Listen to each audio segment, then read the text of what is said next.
6 minutes after 9 o'clock. Not a bad-looking Tuesday morning. A nice day to go out in the garden. And if you want to get some tips on how to make that garden the best garden you've ever had, you would call right now, 622-9622, because Carol Ann Baldwin is here. Carol Ann is a master gardener, and she volunteers to do this show on WOCA every Tuesday, and it is a full-hour show.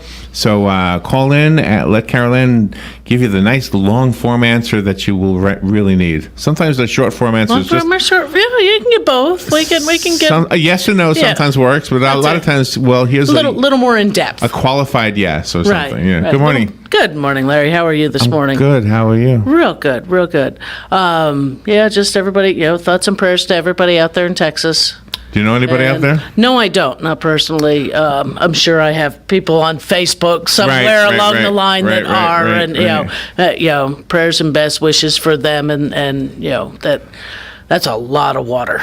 So what is that water? It's not fresh water, right? Isn't it brackish? Isn't it mixed with it's mud. It's a mess. But I mean, how does it affect the farms and everything? Quite a bit, really. Yeah. Just because it's how much underwater. Just the flooding itself. It doesn't matter if it was clean water, dirty water, salt water. It's just too much water. It's just too much water. For everything. It's it's gonna last for a while too.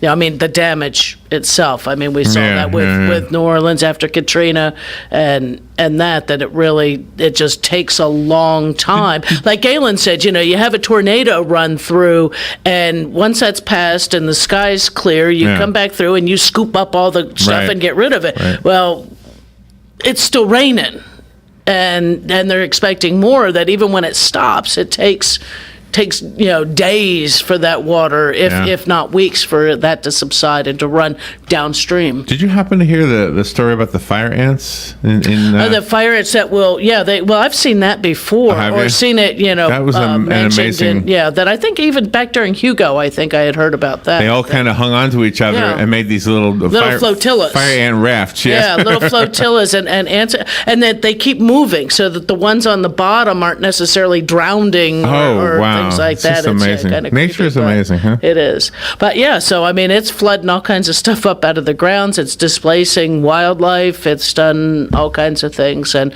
unfortunately, people's, the farming industry, the ag industry, not just produce, but, you figure chicken farms and beef and the rest of that. And plus the homeowner gardens and things like that are just devastated. There was like a Gatorland type of an attraction somewhere, and they did the best they could to confine the crocodiles and some of the larger alligators, but some of the smaller ones, they just got out. Yeah. There was just no way. They floated over the fence and they're gone. Right. Yeah, they swim. So they're out there. They're out there somewhere. Yeah.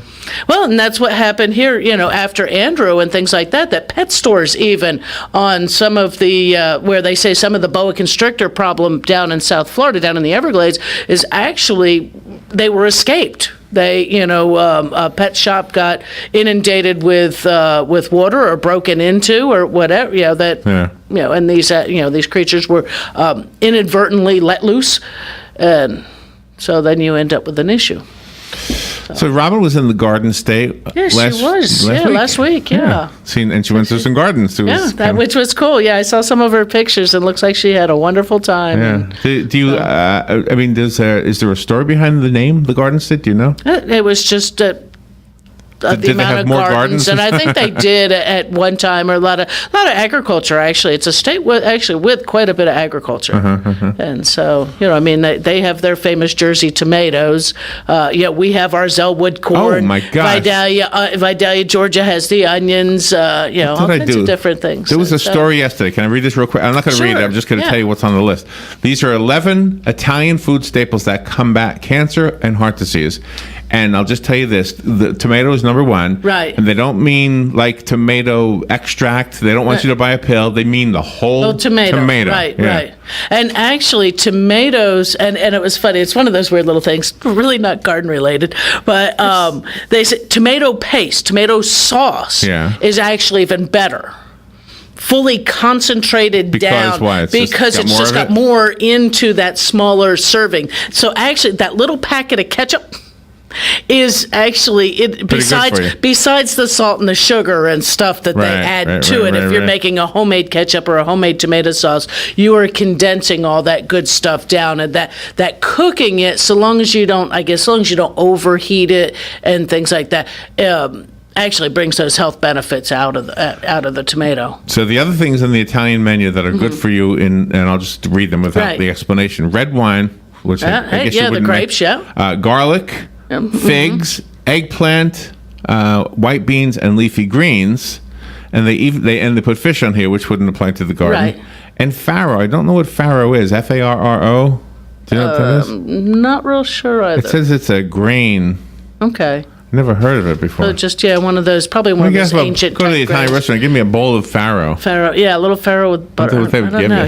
We may have to Google that one. But I'm kind of surprised on the eggplant, actually, except that the purple outside. Like they say, the brighter the colors, generally the higher the health benefits. Oh, really? I was kind of surprised the white bean. Except that beans are adding the fiber and things like that. It's got eggplant has antioxidants to stop free radical damage, and the white beans, let's see, they're loaded with fiber, protein, and potassium. Okay, there you go. That's what it says. There you go. All right, we do have a call? Phone calls coming in. Let me make sure I take them. Yep. Good morning. You're on the air. I think they're gone. Oops. Please call back. I did have you connected. I just didn't have... We were just yakking. I didn't have you connected so you could hear that you were connected. I made a mistake with that button, but you were ready to go. Oopsie. If you want to call back. Yeah. Just as something, just so I don't forget, because it is so close coming up, is the Vegetable Garden Expo is a week from this Saturday. So it is Saturday, September the 9th, from 9 to 1 p.m., early morning thing. We do our gardening early in the morning. It's cooler then, hopefully before the rains, all that fun stuff. It's their seminars. They'll be, getting ready for fall planting, some supplies. There will be some vegetable garden vendors doing seeds and seedlings, containers, soil amendments, potting mixes, fruit trees, other related items. Be people out in the vegetable garden and the herb gardens to answer questions and things like that. So just, learning about gardening for vegetables and herbs and edibles here for Central Florida coming up. Not this Saturday, the following Saturday, September the 9th from 9 to 1. And the only thing we ask is to please leave your pets at home. Leave them at home. Yeah, leave them home. They'd rather hang out there anyway in the AC instead of having to worry about somebody stepping on them or anything else, or, what they're allowed to do. Yeah, but you can bring the kids because the kids can learn. Children can learn. Children can learn to appreciate the garden. The pets, they just have a tendency to want to eat your garden. Or as one girl that I work with, her dog went and tore everything out of pots, and so that wasn't a good thing. Oh, really? Yeah. Really? So the dog got sent to the corner for the day. But no, just on those, and of course, if you can't get through here, we always have the other plant clinics, which I guess we can talk about that and more. Excellent. All right, we will take a little break. Remember, this is a full-hour show, so good 45 minutes left in the program. If you want to call in, you are welcome and invited to do that. The number is 622-962... Sorry, 622-9622. Can you believe I didn't get it? And we'll be right back.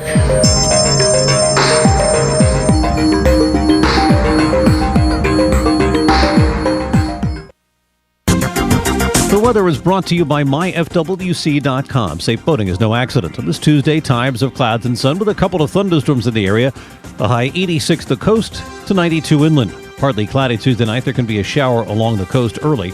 Low 72 to 76. Wednesday will be partly sunny with a couple of thunderstorms popping up in the afternoon. The high 89 at the coast to 94 inland. From the Florida Weather Center, I'm meteorologist Joe Lundberg.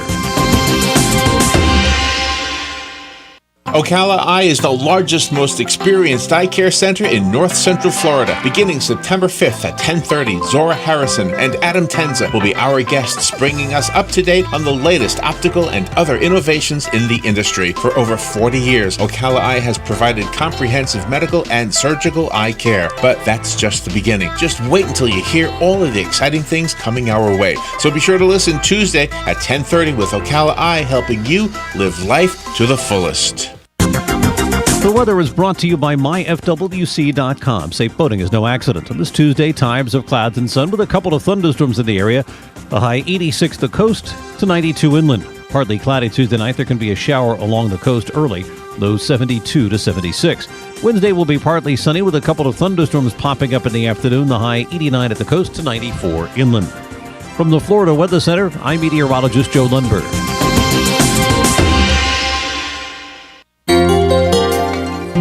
Hi, I'm Leah Caruso with Strive Rehabilitation, inviting you to tune in to the first and third Thursday of the month at 11 a.m. to learn about the latest advances in healthcare available right here at home. Ocala Regional Medical Center and Strive have teamed up to bring the most qualified medical professionals on the air to answer your questions and bring information to help you in your decisions concerning your health. Again, that's the first and third Thursday. Health matters. Hospice of Marion County has an urgent need for volunteers to share a conversation with someone, run errands, hold someone's hand. All you need is a willingness to help others. Our volunteers believe the blessings they receive far exceed the services they offer. Will you consider serving, caring, and making a difference? Call today, 873-7441. Hospice of Marion County, making more moments of life possible. Hi, this is Vanessa Lane Jennings with the Jennings Law Firm, located here in beautiful Ocala. Join me every single Friday at 10:30 for Legal Lane. We'll be discussing various legal topics such as family law, criminal law, contracts, and much more. So this is your chance to call in with your legal questions and have them answered. That's every Friday, 10:30, right here, WOCA The Source. All right, 18 minutes after 9 o'clock, Caroline Baldwin is here to answer your garden-related questions. The number is 622-9622, and you do have a phone call, Caroline. Right. And good morning. You're on the air with Caroline. Morning, guys. Morning. See, I did something that you're not supposed to do, and it turned out kind of interesting. I've got 4 Crepe Myrtles, and one of them really looked bad, hitting like in the March. Okay. And I looked at that one, and the other ones, this one was not going to make it, so I thought, well, rather than destroying it, I'm going to do what you always say you shouldn't be doing, is cutting them down to about 6 foot from way up. Right. Which I did. And son of a gun, if that plant didn't come back, I would say the height now is around 16 to 20 foot high, and it's in full bloom. Yeah. Oh, and yeah. I did it in April. Well, April was a little bit late with it, and it may have even slowed down a little the bloom. Crepe Myrtle bloom on new growth. And that's where I think the whole thought of the way people do cut them back with chainsaws is that you're getting all fresh new growth. You get a ton of bloom. It's just that all of those new limbs that come on are not strong. Yeah, that's, but it doesn't kill the tree. It when it's done repeatedly, it can shorten the life of the tree. Oh, okay. But I never thought that bush would cut, or tree, as you call it, would come back like it did, but it looks better than the other ones. It's in full green, and it's full bloom, and it grew like a monster. It's just, I can't believe how tall it is now. Oh, sure. And they will, and you see, and that's all this one season's growth. Yeah, they're pretty fast growers, and will, and do survive that. We just, it doesn't kill the tree outright. We just... Normally, you don't want to prune any tree, with just going cutting it, but you can cut Crepe Myrtle to the ground and they will come back. They end up as a bush, to start out with until you select a couple trunks that you want to keep. But that's, it is a way to prune them is to just cut them way back. Normally done in about the middle of February, but like you said, you did it in April, and it turned out fine. Yeah, it wasn't that it was not going to survive. Normally speaking, what is how long do those Crepe Myrtles usually live? They'll live for years. I know of Crepe Myrtle trees that without a bunch of pruning that are probably at least 60 years. Oh my gosh! Yeah, with a lot of pruning, I'm not sure how much that actually takes off, because after a while you can start to get a rot down in there, because you figure all the pieces that come off of that cut part are much smaller, and so if that one cut limb that's, say, I don't know, 4 inches across, puts on 6 or 8 thin pieces, that leaves a little hollow in between them that can hold water, dirt, things like that could then begin to cause a rot issue.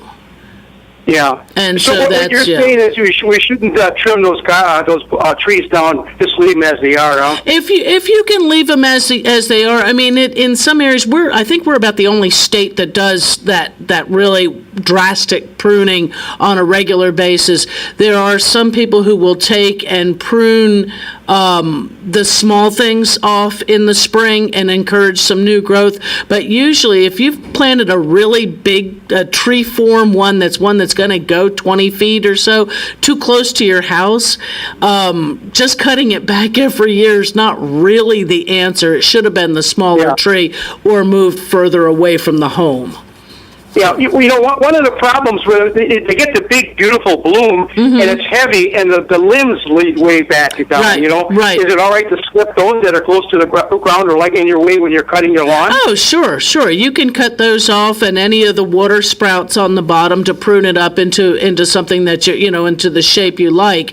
It is part of the characteristic because it is all on new growth, and those branches are very, very pliable and whip-like. That they will come and hang over, and it gives part of the shape of those trees. But again, realizing that if it's just the blossom pulling that limb way down like that, or that branch way down like that, think of what the wind and things like that do. That's where you end up. They're weaker branches. Yeah. Do you know where they're native from? Not North America. I know that. I'm not sure where they actually are. More than likely, I would say Asia. Yeah, I can't remember them growing up north, so I suppose they only grow so far up towards the northern area of the country. Yeah. It's they're not a big. I don't think they can handle the cold in some of the other states. Well, they sure are beautiful when they're in bloom. I'm telling you, I think it's one of my favorite trees. Oh, they grow wonderfully. They bloom for an extended period of time, and you can encourage a second or a little more full bloom on a multiple time by taking, and when those flowers sort of finish and the seed pods are starting to form, is go ahead and trim those off. That's like just the end 6 inches off of off the tree. You could probably, I guess, run a head shear down through, and that would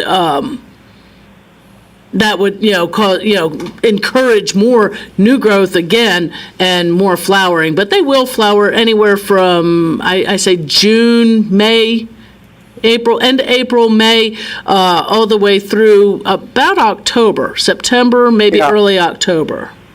Yeah, that's what's nice about that tree. It has a long bloom period. Yes, it does, and it gives plenty of color. And I know people with the who have the lavender color one, the lilac color, and that's sort of why they planted it, because we can't grow lilacs. We can't grow a lilac shrub here, but you plant the crepe myrtle, and it was always one of those kind of things that people did to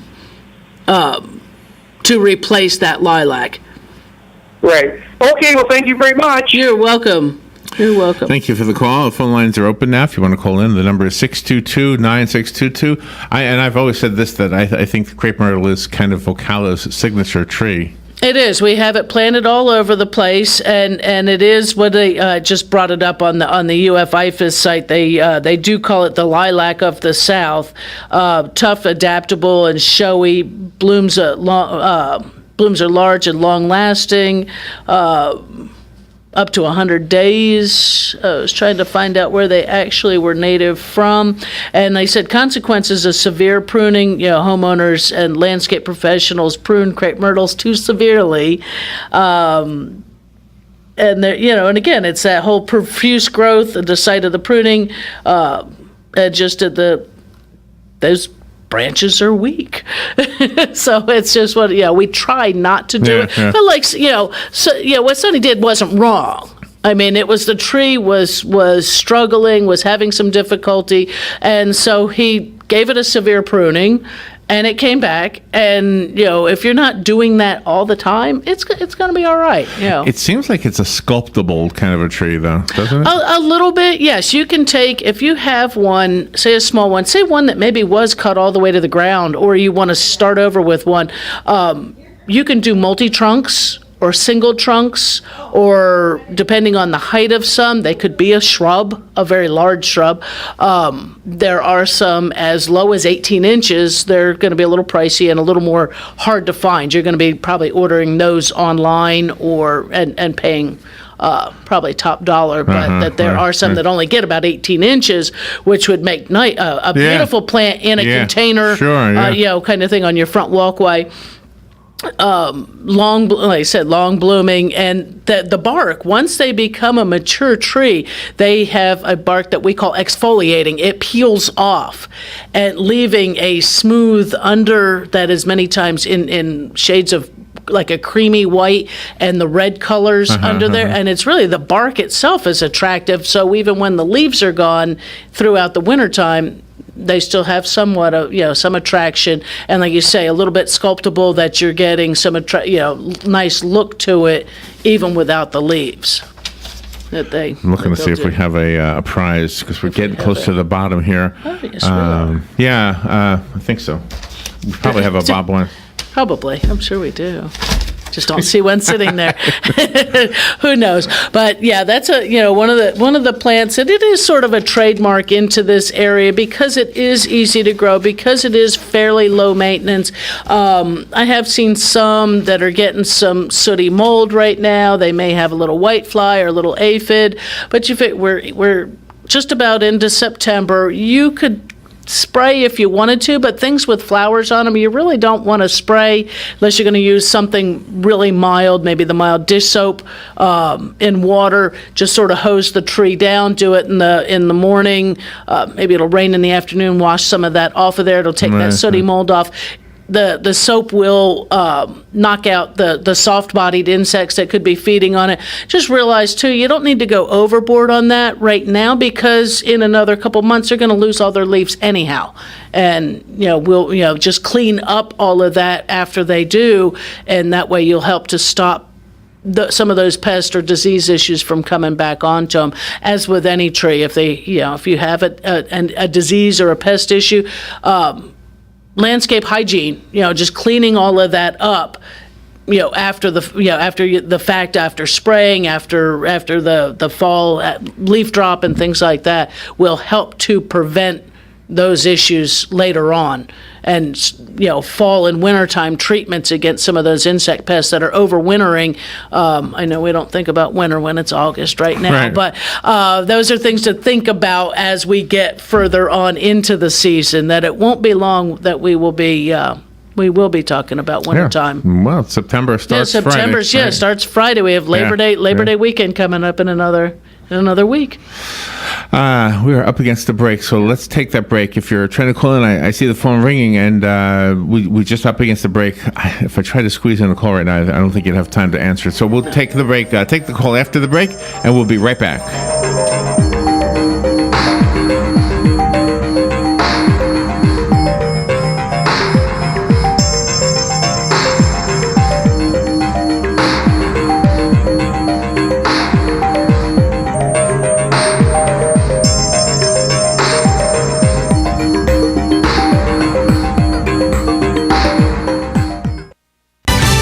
Fox News Radio, I'm Chris Foster. President Trump's leaving for Texas now for briefings on Hurricane Harvey. People are still being rescued 4 days in, including now in southwestern Louisiana. During a news conference at the White House yesterday, President Trump vowed to speed federal funding to hard-hit areas. We are 100% with you. We're praying for you. We're working closely with your leaders and officials. The president may visit Louisiana this weekend. Fox's Rachel Sutherland. Responding to North Korea's latest missile launch, President Trump says in a statement all options are on the table. The launch prompting alerts broadcast on loudspeakers on streets in Japan. This after North Korea fired a mid-range ballistic missile which flew over Japan and landed in the Pacific Ocean. Fox's Simon Owen. It's believed to be North Korea's longest missile test so far. Fox News. We report, you decide. Sometimes, what you want most from your car is nothing. No headaches, no surprises, no anxiety when it's late at night and you're on some distant freeway in a thunderstorm. That bit of nothing is everything. And that's what you get when you purchase a certified pre-owned Mercedes-Benz from your authorized dealer. Because only an authorized Mercedes-Benz dealership has the skilled technicians to certify that your pre-owned vehicle is up to Mercedes-Benz standards. Only Mercedes-Benz can back their certified pre-owned vehicles with an unlimited mileage warranty for up to 5 years, with roadside assistance included. It's time to experience confidence that's as unlimited as the warranty. Visit the certified pre-owned sales event now through August 31st, and you'll receive 2 years of prepaid maintenance and special financing available through Mercedes-Benz Financial Services, only at your authorized Mercedes-Benz dealer. You've waited long enough. See your authorized Mercedes-Benz dealer for complete details and limitations on certified pre-owned warranties. Yeah, Council. What you may have missed on the John Tesh Radio Show. Stick to your normal sleep schedule if you can, even while on vacation. That way, when you do return to work, you'll feel more restored and productive than somebody who's returning from vacation super stressed and tired. People living 50 meters from a major road were 7% more likely to develop dementia than people who live further away. Having a jam-packed weekend feels precisely 6 hours longer than one spent on the sofa. Intelligence for your life on the John Tesh Radio Show. Don't miss this stuff. Veterans are the foundation upon which our freedom is built. Listen to The Source, WOCA, each Thursday at 9 a.m. to Veterans News with Hank Whittier from Vets Helping Vets. You'll hear tributes, information on veterans issues, and stories that will make you laugh, cry, and feel proud. Veterans News always focuses on the military, past and present, and on our first responders. Veterans News is brought to you each week by Bob Wine's Camellia Gardens and Nursery, keeping you blooming since 1952. Robin, how do you like my design? You're designing a box? That's not a box. It's a doghouse. Rough draft for your rough? Sounds like you need personal service. I do? Yes, to print the blueprints. See Mark at the Personal Service Center. He can print blueprints, notarize permit applications, print and mail out invoices, and even provide great-looking business cards. Personal Service Center. That's the one on the corner of Northeast 25th Avenue and 24th Street, right? Just look for the yellow signs. Your pedigree palace will be a reality in no time. That was the sound of a tree falling. It could be your tree. You're going to have it trimmed, but never got around to calling Pride Tree Service. It could have fallen in a field, and now all you have to do is call Pride Tree Service, and they'll have it quickly out of the way for a great price. But don't wait until the tree falls. It may not fall in the field. It may hit your car, your house, or worse. So call Pride Tree Service today and avoid all those headaches before they happen. Pride Tree Service, 572-2510. That's 572-2510. Whether you're just starting out in your career or ready to make a change, being a commercial pilot is within your reach. The FAA has predicted that in the next few years, the number of planes in the sky will double, and that means a lot more jobs in aviation. Ocala Aviation has teamed up with an accredited university, enabling you to get a college degree in aviation while training to be a commercial pilot. And with options like financial aid, grants, and scholarships, it's never been a better time to get your new career in aviation started today. For more information, call me at Ocala Aviation, 352-861-7484. All right, 25 minutes before 10 o'clock. Nice looking day out there. Our prayers for the folks in Texas and Louisiana. It looks like that thing is going to make a U-turn and come right back. And come back at them again. Yeah. Oh, yeah, my gosh.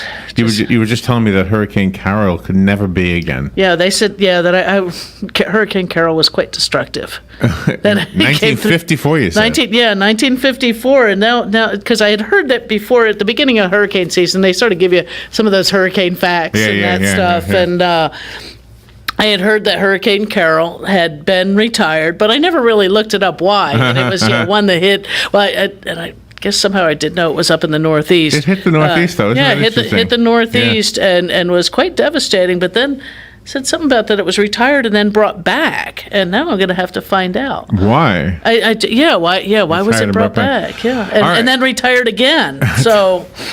It must have been bad twice. Yeah, it must have been. You were a bad girl. Oh, it's bad. All right, you ready to go back to the phone? Sure, let's do that. Good morning. You're on there with Carol Ann. Okay, good morning.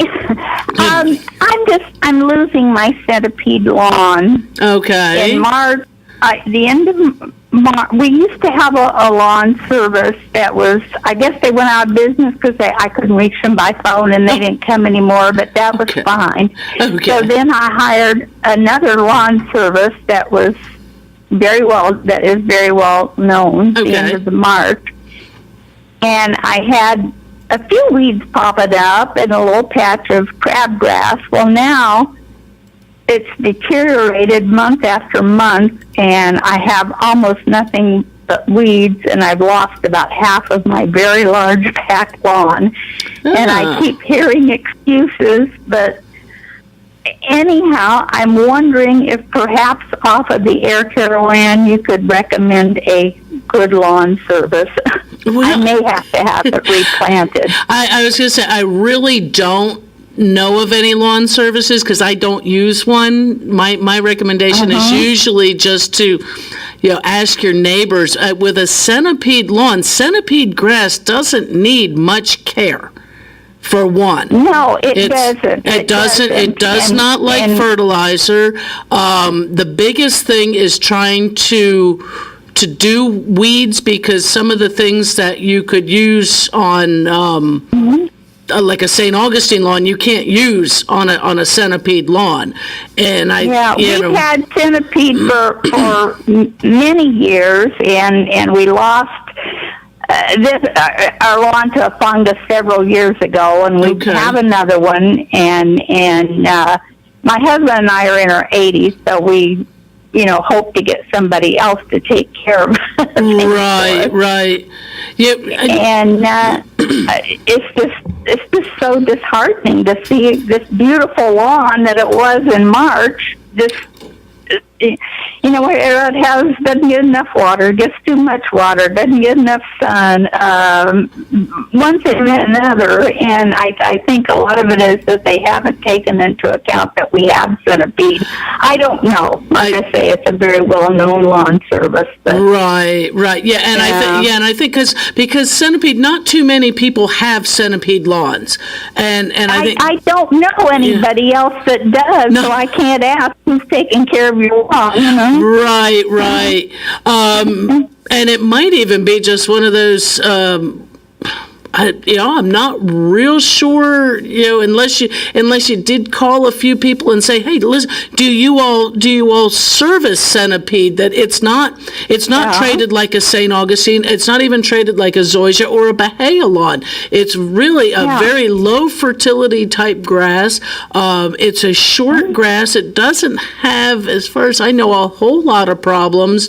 It may have some nematode issues.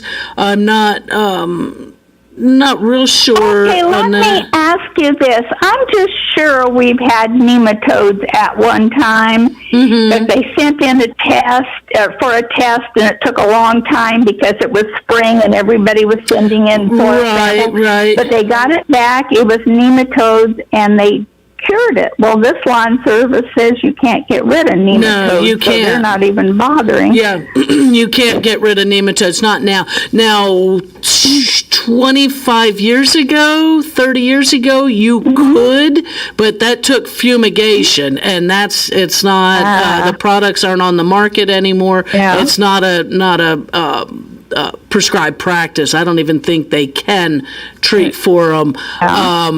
It is, moreover, for those in flower beds and vegetable gardens and things like that, we combat them using temporary techniques, of increasing organic matter and things like that. You can't really do that too much in a lawn, especially not a centipede lawn, because they don't like a high fertility to begin with. A high fertility turns a centipede lawn yellow. I would be more of a thought that if you want to keep the centipede, because it is low maintenance, it's just having someone who mows for you. Put some more seed down, because you can get seed for centipede. Maybe top dress it with something like a black velvet. Where it's going to offer a little cover for that seed, not too much, little bit of nutrition, and just see how it goes. But And maybe even have somebody that, you ask them to print the information off of the website, off the IFAS website on how to care for your lawn, and go, hey, listen, can you just do this? It doesn't take much care. It's mostly mowing it and these basic little things, not a whole lot of fertilizer. Yeah. What did you say off of what website? The University of Florida. Yeah.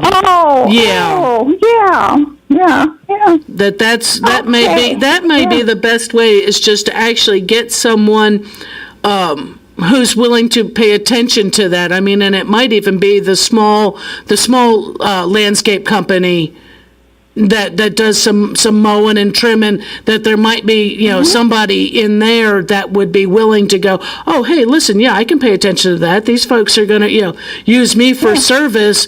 I can learn, and they should learn. They should know how to care for it, especially because you don't have the run-of-the-mill lawn.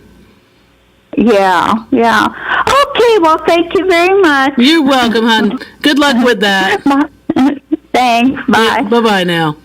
I'm kind of in agreement. Let the professionals do it if you can, right? Yeah, I mean, let the professionals do it. But if she said, she's had a hard time using a name brand company, and because Centipede Grass, people used to mix Centipede and St. Augustine, and you could tell when they fertilized their St. Augustine because their Centipede would turn yellow. Centipede grass does not react well to a lot of nitrogen fertilizer. It doesn't like it. It's naturally a shorter grass, so there's a chance they may have even been scalping the lawn by taking that mower down too far. It does have its own personal problems within it, and I'm not finding the page I want offhand to get that. To find exactly what it is I'm after here right quick. That's probably it right there. That it's one that, if you can find the information, or if you can encourage someone to pay attention to the information, even if you provide it for them, if they would read it and listen to it. And it's, I think mostly just a pest issue that Centipede may have. We have had a few years where we've been fairly dry. We're getting a ton of water this year, and or I say a ton, probably not in some areas. We're getting rain this time of year. That does cause fungal issues and things like that. So might need a little research. I'll see what I can come up with and maybe try to mention something next week on it. But if you have two types of grass on your lawn, you have to... Yeah, you have to treat them, you got to decide which one you want. But she has a centipede lawn, and I would consider, reseeding on that and just seeing how you can do with it. But to figure out what the issue was in advance, and that's why I said I'll see what I could do to find out what might be the problem, a couple causationals, and maybe some remedies that they either can have someone help them do, or might be easy enough to do on their own. We are up against the next break. Can you believe it already? Time flies. Gosh, can you believe September is Friday? I know. August is gone. It's hard to believe. All right. We will be right back. If you have something you want to ask Carolyn or call to say to her, either way, it's fine. We love having visitors by way of the phone. Yep. The number is 622-9622, and we will be right back.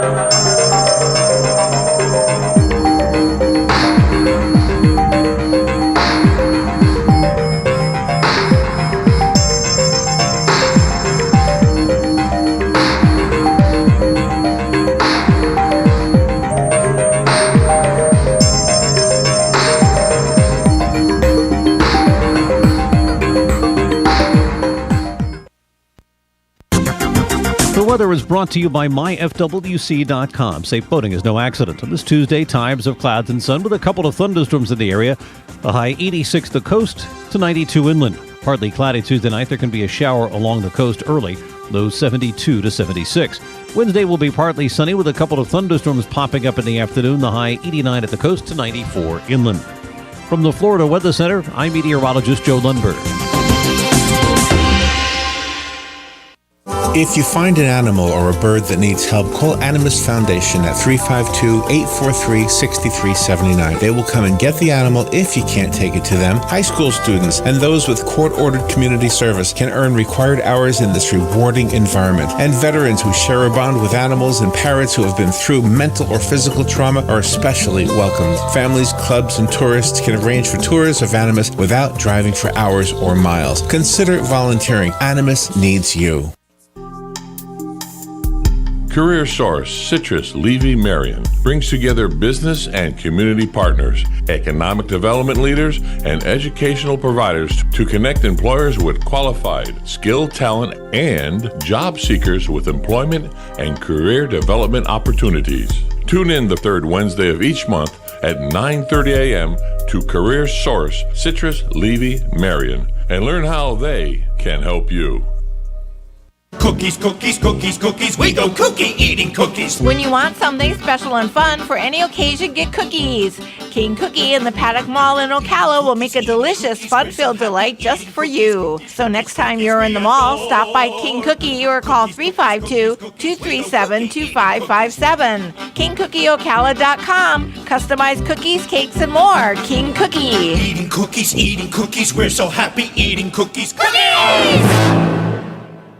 On the next AM Ocala Live, Master Gardener Carol Ann Baldwin will be talking to you about your lawns and your gardens on In the Garden with Carol Ann. Have all of your vehicle questions answered by Matt Gibbs on Auto Repair with Personal Care. And then a professor of humanities at Columbia University in New York, Mark Lilla, is coming out to speak about the book, The Once and Future Liberal. Nyla Merchant is dubbed as one of the world's leading thinkers. She's got a new book called The Power of Onlyness. That was one of the world's leading thinkers. Ooh.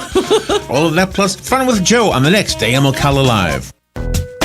If you or a loved one is suffering with knee, shoulder, neck, back pain, or tennis elbow and would like to learn how to get out of pain, go to Regenetic.com. Then listen in on the first and third Thursday at 10 a.m. to the people that give you the regenerative medical solutions to your pain. Regenetic. First and third Thursdays, 10 a.m. here on WOCA 96.3 FM, 1370 AM. The Source. Regenetic.com.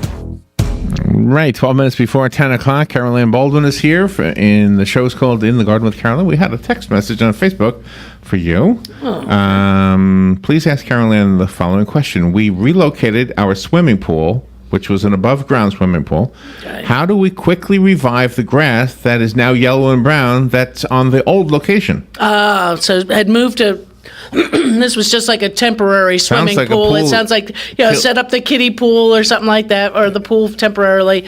Of course, getting it there, I would probably, because it's compression is what that is, and it was shaded out. It should come back relatively quickly.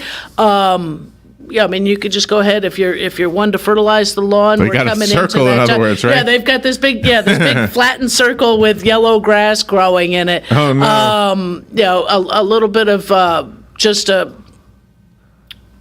soil. You could run a soil amendment across it, something Milorganite or anything like that may help green that up, or an ironite kind of thing.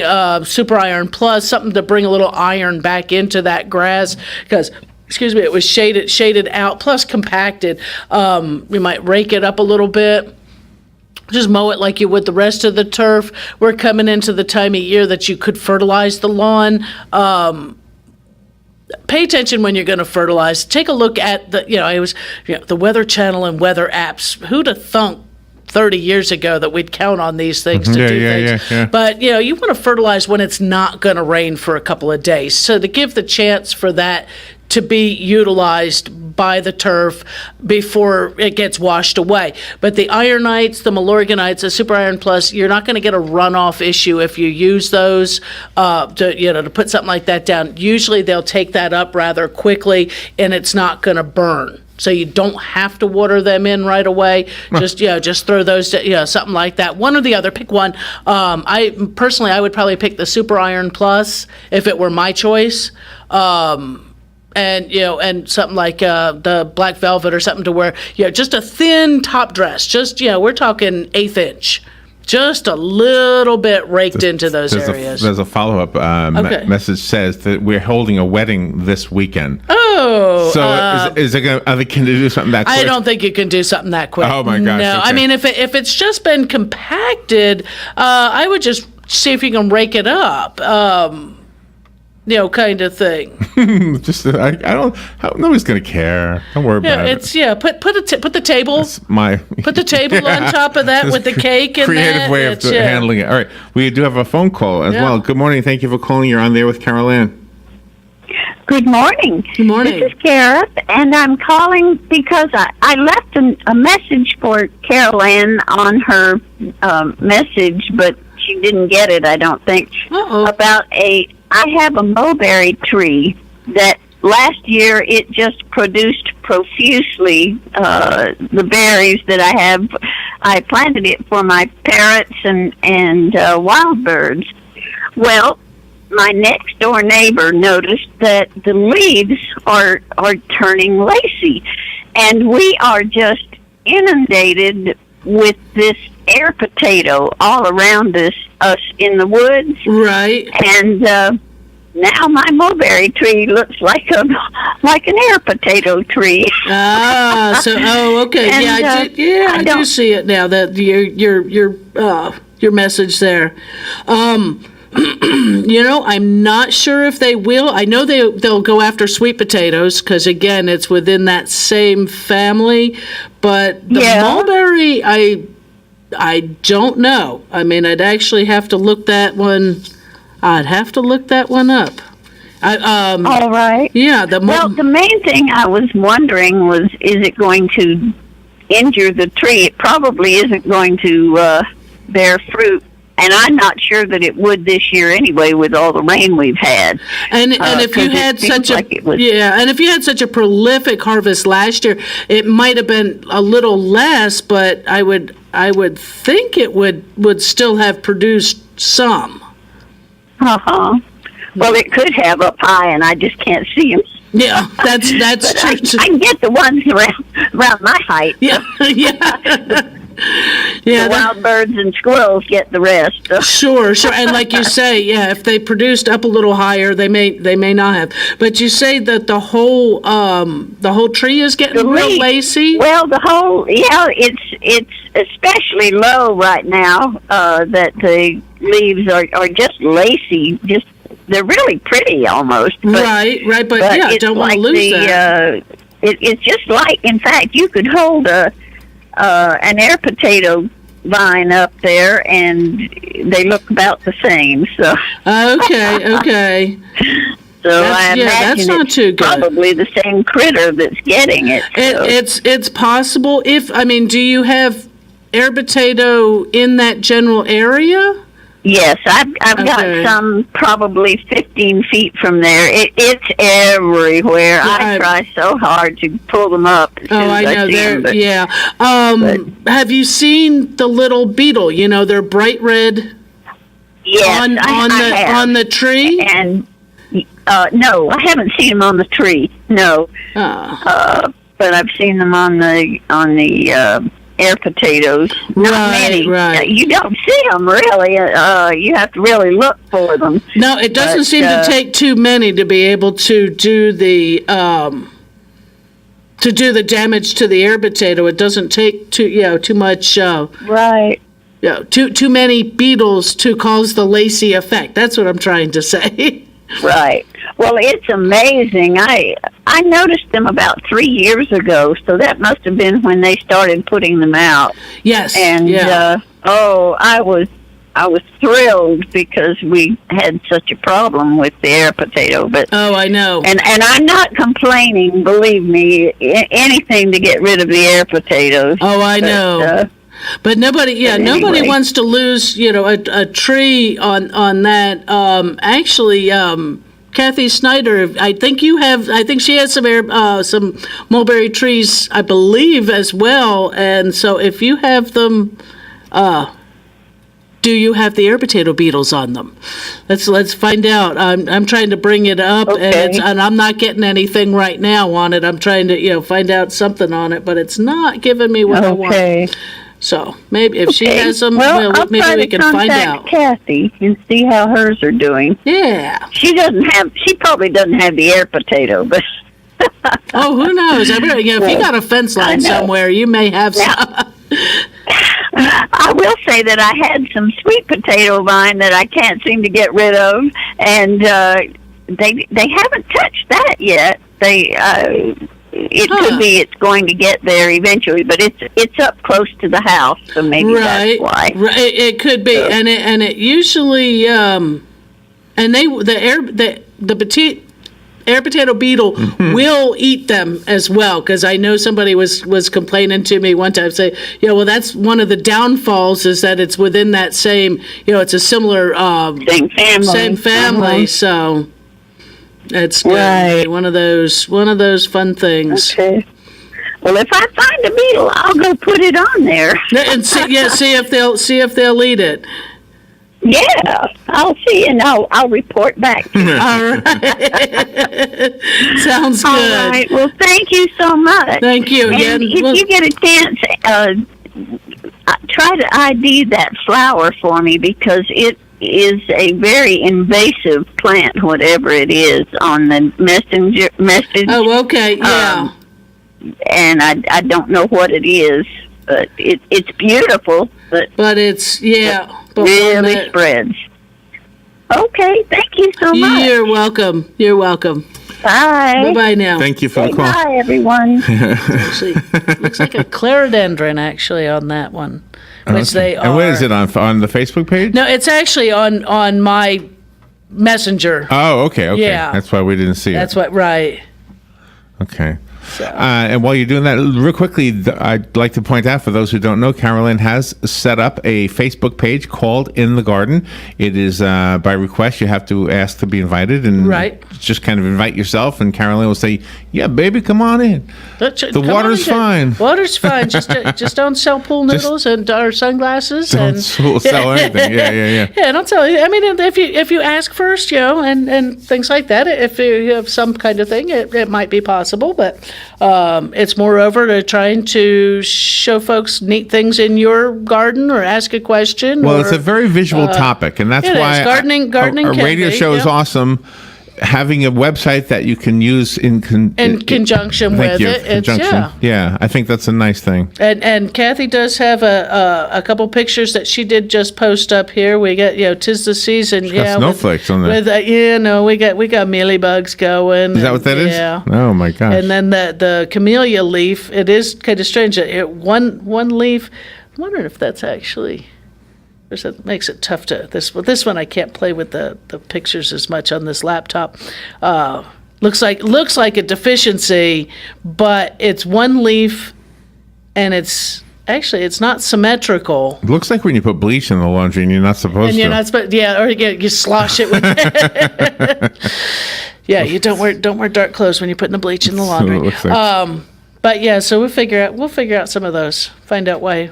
And the mealybugs get to spraying. The soaps will usually knock those back some. Add a little bit of oil to it, or a little neem oil, and then you got something little less harmful. And I hear Mom music. The show is an hour long, but the Facebook page is 24 hours a day, 7 days a week. Have fun with your camera, and In the Garden website. Facebook page. It is fun. It is fun. It is fun. And if I don't get back right away, my apologies. Sometimes I miss stuff, or I just get busy and I forget to get back to it. And P.S. Thank you for the information. I guess we'll live with it. Talking about the pool damage to on the wedding day. Well, have a great wedding weekend. Have a wonderful wedding. I hope the weather cooperates and everything. So. Good luck. Thank you, Carolyn. Thank you, Larry. All right, we'll be right back.